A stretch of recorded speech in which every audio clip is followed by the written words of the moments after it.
இதை கொஞ்ச நேரம் கழிச்சு தன்னுடைய மனைவி கிட்ட சொல்றாரு. இப்படி நான் பார்த்தேன், ஒரு ஆள் ஒருத்தர் வந்தாரு. திடீர்னு 15 மலர்களையும் வாங்கிட்டு போறாரு. முதல்ல இப்படி எழுத சொன்னாரு. தன்னுடைய அப்பாவுக்கு, தம்பிக்கு, அண்ணனுக்கு, இப்படி மாமாவுக்குன்னு இப்படி எழுத சொன்னாரு. எல்லாமே ஆண் உறவினர் உறவு முறையா இருக்கு. எனக்கு எதுவும் ஒரு சந்தேகமா இருக்கு. இவர் வேற ஒருவேளை இவர் எல்லாரையும் திட்டமிட்டு தன்னுடைய குடும்பத்தில் இருக்கிறவரெல்லாம் கொல்லுவாரோ அப்படின்னு எனக்கு பயமா இருக்கு அப்படின்னு சொல்றாரு. மனைவியும் நீங்க சொல்றது நியாயம்தான். அந்த காருடைய எண்ண ஏதாவது நீ கவனிச்சிங்களா?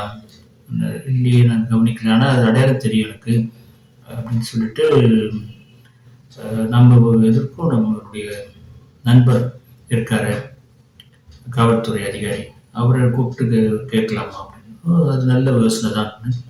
அந்த காவல்துறை அதிகாரியை வரவழைக்கிறாங்க. ஒரு காவல்துறை அதிகாரி வந்து என்ன விசேஷம் கேட்குறாரு. இப்போ ஒரு விருந்து மாதிரி ஏற்பாடு பண்ணிட்டு அதில் அந்த பேச்சு எடுக்கிறாங்க. இப்படி ஒரு வாடிக்கையாளர் ஒருத்தர் வந்தார், 15 மலர்களை வாங்கிட்டு போயிருக்கிறாரு. எங்களுக்கு ஏதோ ஒரு சந்தேகமாக இருக்குது, நீங்கள் ஏதாவது விசாரிக்க முடியுமா அப்படின்னு. அவர் சொல்கிறாரு, நீங்கள் சாதாரண ஒரு மலர்களை வாங்குறதாலே ஒருத்தர் கொலை பண்ணுவார் அப்படின்னா நம்ம சந்தேகிக்க முடியாதுன்னு சொல்லிட்டு, காவல்துறை பொறுத்த வரைக்கும் ஒரு ஆதாரப்பூர்வமாக ஏதாவது அடிப்படையான சில சான்று கிடைச்சாதான், ஏதாவது ஒரு துப்பு கிடைச்சாதான் நாங்கள் அதை பற்றி மேலே விசாரிக்க முடியும் அப்படின்னு சொல்கிறார். இவருக்கு கொஞ்சம் கோபமும் எரிச்சலும் கலந்து சொல்கிறாரு. இப்படி தான் நீங்கள் காவல்துறை அதிகாரிலாம் அதை பற்றிலாம் ஒன்றும் கவலைப்பட மாட்டீங்க, குற்றம் நடக்கிற வரைக்கும் நீங்கள் காத்திருப்பீங்க அப்படின்லாம் சொல்லி கொஞ்சம் அழுத்துகிறாரு. அவரும் விடைபெற்று போன பிறகும் அவருக்கு இருப்பு கொள்ளலை. அதே யோசனையாகவே புரண்டு படுத்துட்ருக்கிறாரு இந்த கடை உரிமையாளர். கடை உரிமையாளருக்கு தேவையில்லாத கற்பனை எல்லாம் வருது. இந்நேரம் நம்மகிட்ட வாங்கிட்டு போன தாசாமி ஒவ்வொரு அறையாக போய் தன்னுடைய அண்ணனை, தம்பியை, இப்படி ஒவ்வொரு ஆளாக கொலை பண்ணிக்கிட்டே வரப்போகிறாரு. அது என்ன குழந்தைங்களுக்கு இருக்கோ தெரியல. எப்படி கழுத்தில் வச்சு கொள்வாரா, எப்படி கொள்வார், கத்தியால் குத்துவாரா, என்னன்னு தெரியலையே அப்படின்னு சொல்லி ஒவ்வொரு கற்பனையும் பண்ணிட்டு இருக்கிறாரு. ஒவ்வொரு ஆளையும் எப்படிலாம் கொலை பண்ணுவார் அப்படின்னு. இந்த கற்பனைக்கு எல்லை இல்லாம போகுது. இதுல இவருடைய தூக்கம் கெடுது. மறுநாளும் இதே யோசனையா உட்கார்ந்து அந்த வேலையில ஈடுபட்டு இருக்கும்போது தற்செயலா அந்த வழியா ஒரு 4 நாளைக்கு முன்ன வந்த அதே வாடிக்கையாளர் போறதை பார்த்துட்டாரு. ரொம்ப பரபரப்பாகி தன்னுடைய மனைவி கூப்பிட்டு, கொஞ்சம் கடையை பார்த்துக்கு, நான் ஒரு எப்படி பின்தொடர்ந்து அந்த ஆளை பிடிச்சிட்டு என்னன்னு விசாரிக்கிட்டு வரேன் அப்படின்னு போறாரு. பின்னாடி நடக்கிறாரு. அவரு அந்த பாதையை தொடர்ந்து போகும்போது அது ஒரு வீட்டில் கொண்டு போய் விடுது. அவரு ரொம்ப குறுகலான ஒரு படிக்கட்டில் ஏறி ஒரு குடியிருப்புல போறாரு. அந்த ஒரு மலர் வழி வாங்கினவர் இவரும் பெண் தொடர்ந்து போய் அவர் கதவு சாத்துறதுக்குள்ள அவர் போயிட்டு தடுத்து நிறுத்தி அவரை பிடிச்சிடுறாரு. பிடிச்சிட்டு, நான் சரியான நேரத்துக்கு வந்துட்டேன் அப்படின்னு சொல்லி அப்படியே நோட்டம் விடுறாரு. அந்த அவர் குடியிருந்த அறையில் இவர்கிட்ட வாங்கின மலர் வளையெல்லாம் இருக்கு. இவருக்கு ஒரு மனசுல ஒரு சின்ன ஒரு ஆறுதல், இன்னும் எந்த அசம்பாவிதமும் நடக்கல, நம்ம உரிய நேரத்தில் வந்து பிடிச்சிட்டோம் அப்படிங்கிற ஆறுதல்.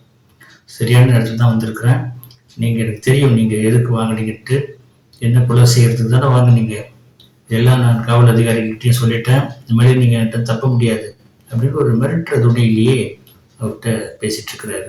இதை கேட்டதும் அந்த வாடிக்கையாளர் பதறி போய், ஐயோ நீங்கள் காவல்துறையெல்லாம் சொல்லிட்டீங்களா, அப்படின்லாம் சொல்லாதீங்க, என்ன நீங்கள் தப்பாக எடுத்துட்டு இருக்கிறீங்க, என்னுடைய நிலைமையை உங்களுக்கு புரியாது சொல்லி அவருடைய உண்மையான நிலையை விளக்க ஆரம்பிக்கிறார். அதாவது, நான் ஒரு தனியாள், எனக்கு உறவுகள் யாரும் இல்லை, திருமணமாகாதவன், அதனால் உறவுன்னு சொல்லிக்க யாரும் இல்லாததால இப்படியே இருக்கிறதால எனக்கு ஒரு பயம் வந்துடுச்சு. என்னுடைய மருத்துவரும் இன்னும் சில மாதங்கள் தான் என்னுடைய உயிர் இருக்கும், சீக்கிரத்தில் இறந்துருவேன்னு சொல்லியிருக்கிறாரு. என்னுடைய நோய் அப்படிப்பட்டது. என்னுடைய உடல்நிலை காரணமாக இப்படி எதிர்பார்த்து கொண்டிருக்கிற மரணம் வரும்ன்றது உறுதியாக தெரிஞ்சிருக்கிறதால, சீக்கிரம் வரும்ன்றதால, ஒருவேளை இருந்த பிறகு ஒரு அனாதையாக நம்ம போகக்கூடாது, யாருமே இல்லாத ஒரு தோற்றத்தை கொடுக்கக்கூடாது அப்படிங்கிறதுக்காக தான் அதெல்லாம் வாங்கி வச்சிருக்கிறேன். இங்கே வந்து பார்க்குறவங்க, இந்த என்னுடைய உடலை பார்க்குறவங்க சுற்றி இருக்கிற இந்த மலர் வளையத்தை பார்த்து இது வீணாக தானே போகும்னு சொல்லி அதை வச்சு எடுத்துகிட்டு போவாங்க இல்லையா? அப்போ ஏதோ ஒரு பல உறவுகள் இருக்கிற மாதிரி ஒரு தோற்றம் வெளி உலகுக்கு கிடைக்கும். அது மட்டும் இல்லை, இந்த ஒரு வார காலமாக நான் இந்த உறவுகள் கூட வாழற மாதிரி ஒரு மன நிறைவு எனக்கு கிடைச்சிருக்கு. அதனால எனக்கு இது ஒரு வகையில் நிம்மதியும் தருது அப்படின்னு சொல்றாரு. இது ரொம்ப நிகழ்ந்து போகிறாரு வந்தவர், அதாவது இந்த மலர் வளையங்களை விற்றவர். கையெல்லாம் பிடிச்சிக்கிட்டு அப்படிலாம் சொல்லாதீங்க, உறவுலாம் இல்லைன்னு சொல்லாதீங்க. இனிமேல் நாங்கள் இருக்கிறோம் உங்களுக்கு, நீங்கள் இனிமேல் என்னுடைய நண்பர் தான், வாங்க எங்கள் வீட்டுக்கு வாங்க அப்படின்னு சொல்லி அழைச்சிட்டு போய் விருந்தெல்லாம் கொடுக்குறாரு. தொடர்ந்து ஒரு வாரம் 2 வாரம் அவர் நல்ல நட்பாகி பழகி விருந்துக்கெல்லாம் போயிட்டு வர்றாரு. இந்த மலர் வளையம் வாங்குவார். எதிர்பார்த்த மாதிரியே அந்த எதிர்பாராதது நடந்துடுது. அதாவது அவருடைய மரணம் நடந்துடுது. அதாவது அவர் மருத்துவர் சொன்ன மாதிரியே ஒரு 2 மாதத்தில் அவர் காலமாயிடுறார். அப்படி இறந்து போன பிறகு அவர் சொன்னது போலவே எல்லா மலர் வளையங்களையும் குவிச்சு அந்த இறுதி வண்டியில் வாகனத்தில் அவருடைய உடலில் வச்சு வாகனத்தில் கொண்டு போகும்போது இவங்க பங்குக்கு ஒரு பெரிய மலர் வளையமாக எங்கள் சிறந்த வாடிக்கையாளருக்கு அப்படின்னு எழுதி அதை முகப்பில் வச்சு, அந்த வண்டியினுடைய முகப்பில் வச்சு கொண்டு போகிறாங்க இந்த மலர் வளையம் வைக்கிற உரிமையாளர்கள். இப்படி அந்த கதை முடியுது. இந்த கதையிலையும் ஒரு உளவியல் கதைன்றது உங்களுக்கு தெரியும்.